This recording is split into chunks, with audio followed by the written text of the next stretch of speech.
Hello everyone, and in this video I will walk you through the whole web application that we are using for powering our Medivac drone. So this is the entry point of our web application. We can simply enter the dashboard by opening it. So as you can see, it contains a 3D map which shows the map of India, along with the fleet overview which contains all the drones that we can use right now, or they are in action or active, I can say. As we can see, it contains a quite minimalistic form of information in this section. To see the complete information and location, we can see this drone is at this location right now. Along with we can see the drone ID status, its altitude, speed, battery, GPS, along with the latitude and longitude which we are using for getting its location. Plus, we can also plan a mission for delivering medical related stuff by just entering the drone ID, pickup location, and the drop location.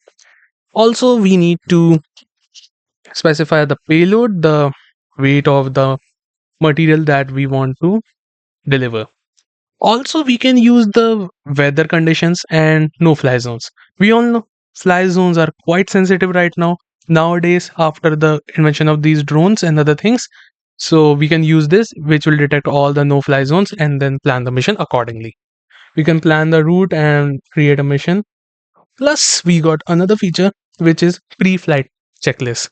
Now, this checklist contains all the things that should be done before the drone is sent for the delivery. For example, the battery should must be greater than 80%. Propellers should be secure. RTL, comms and links are healthy. Along with that, we also need the permission to fly the drone. For example, if we get a permission, we want a permission to fly a drone in no fly zone, we might get that permission, so we must get that. Then we can avoid this feature, which is avoiding no fly zones. We can just uncheck that and the drone will go its shortest path. Just plan it. Also, we can plan an emergency dispatch where we will enter the location, package type, and notes that what should be done exactly.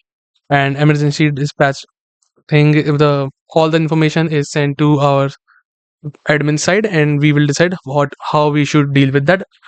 This feature and this one more feature we have, which is the chat, it's under the development. Along with that, we are also planning for payload verification. Well, that's not in the future scope. We are developing that because it's quite important. After the delivery, we must ensure the delivery is done.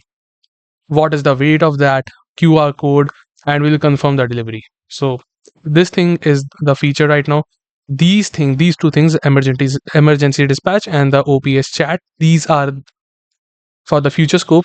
The OPS chat will work in such a way that it will fetch all the data from the data servers of ours and then provide the user most accurate information. So that's all. And we got some UI based changes like light mode and dark mode, which will help us to work in suitable conditions accordingly. So that's all for right now. Yeah, that's it. Thank you.